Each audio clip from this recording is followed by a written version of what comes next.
Salut! Dans cet exercice, on va montrer cette inégalité en utilisant la convexité d'une fonction. Alors on nous dit que x et y sont deux réels strictement positifs avec x plus petit que y. On nous dit que m c'est la moyenne arithmétique, donc c'est-à-dire on fait la somme, on divise par 2. G c'est la moyenne géométrique, donc on multiplie, on prend la racine. Et h c'est la moyenne harmonique, donc on fait la moitié de la somme des inverses. Et en fait le but c'est de montrer que on a cette grande inégalité-là. Alors bien sûr, on ne va pas tout montrer d'un coup. En fait, on va le faire en plusieurs étapes. Donc on va commencer par ce qui est assez évident à montrer. Donc pour commencer, on montre que m est plus petit que y. Donc m, c'est la moyenne harmonique. Étant donné que x est plus petit que y, m, c'est x plus y sur 2. Étant donné que x est plus petit, si on remplace x par y, c'est plus grand. Et donc, y plus y sur 2, ça fait juste y. Donc on a bien montré que m est plus petit que y. Ensuite, on va montrer que G est plus petit que M, parce que pareil, c'est quelque chose qui est assez évident à montrer. Donc pour montrer que G est plus petit que M, en fait, on va faire la différence. On va faire M moins G, et on va montrer que c'est positif. Donc M moins G, donc c'est x plus y sur 2, moins racine carrée de xy.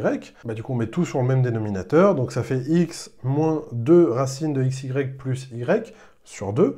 Donc là, ce qu'il faut reconnaître, c'est que ce truc-là, c'est une identité remarquable. Donc c'est a carré moins 2ab plus b carré avec a et b qui sont respectivement racine de x et racine de y. Et ce truc-là, c'est un carré, donc c'est positif. On divise par 2 qui est positif. Donc le tout est positif. Mais vu que le tout, c'est m moins g positif, on passe le g de l'autre côté très facilement. Donc ça nous fait que m est plus grand que g. On va ensuite montrer que x est plus petit que g. On a que x est entre 0 et y, donc x qui vaut racine de xx, on rappelle, x est strictement positif, donc cette égalité est vraie, mais en fait c'est plus petit que racine carrée de xy, parce que la fonction racine est croissante. Donc comme x est plus petit que y, racine de xx, c'est plus petit que racine de xy. Donc voilà, on a montré très rapidement que g est plus grand que x. Alors, si on fait le point, on a montré que g est plus grand que x, on a montré que g est plus petit que m, et on a montré que y est plus grand que m. Là, ce qu'il faut montrer maintenant, c'est que h, il va être entre x et g. Et si on a montré ça, en fait, on a tout montré. Donc, là, il faut étudier un peu ce que c'est que h, pour faire ça. Donc là, on va appliquer ce qu'on a montré juste avant avec les nouveaux nombres 1 sur y et 1 sur x.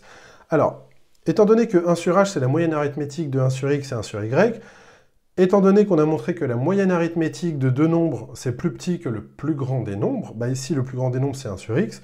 Donc, très rapidement, 1 sur h, qui est la moyenne arithmétique de 1 sur x et 1 sur y, c'est plus petit que le plus grand, qui est 1 sur x. Et ce qu'on a montré aussi, c'est que g est plus petit que m. Mais alors, g, c'est la moyenne géométrique de deux nombres, m, c'est la moyenne arithmétique. Donc la moyenne géométrique de deux nombres est plus petite que la moyenne arithmétique de deux nombres. Et 1 sur g, il faut le voir comme la moyenne géométrique de 1 sur x, 1 sur y. Et ça, c'est plus petit que 1 sur h.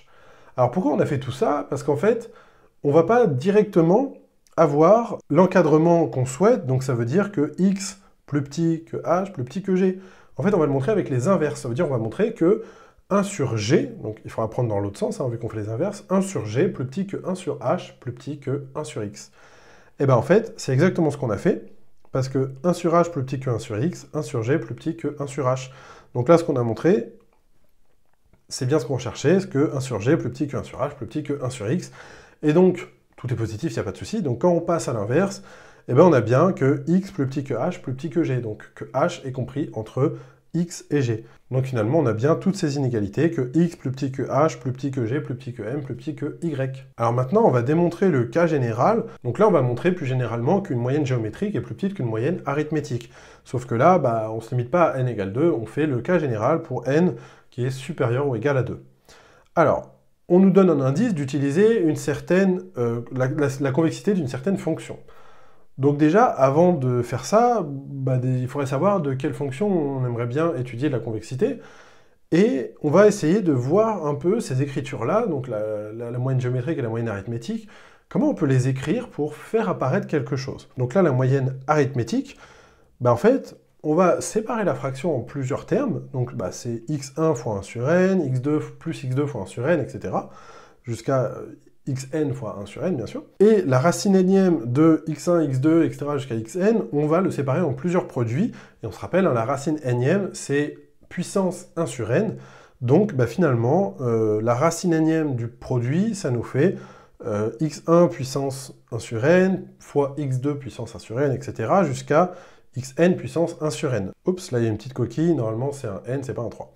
Donc là, maintenant on voit ça, il y a quelque chose qui va nous sauter aux yeux, c'est que le lien entre ça et ça, c'est qu'on passe du produit à la somme, et que la puissance passe devant. D'accord? Là on a puissance 1 sur n, on a fois 1 sur n. Là on a une somme, on a un produit. Et bien il y a une fonction qui fait ça. C'est la fonction logarithme. La fonction logarithme, si on prend le logarithme par exemple de ça, bah, le fois va devenir un plus et les puissances vont passer devant. Donc on se dit, est-ce que la fonction qu'on cherche, ce ne serait pas la fonction logarithme? Donc petit rappel, la fonction logarithme, elle est concave, d'accord? On la dérive deux fois, ça nous fait moins 1 sur x carré, c'est négatif, donc la fonction est concave. Là, ça fait partie des trucs qu'il faut savoir sans hésiter. Donc la fonction est concave, et bah, en fait on va utiliser une inégalité de concavité. L'inégalité de concavité, c'est f de lambda x plus mu y, d'accord? Ça c'est juste avec deux éléments.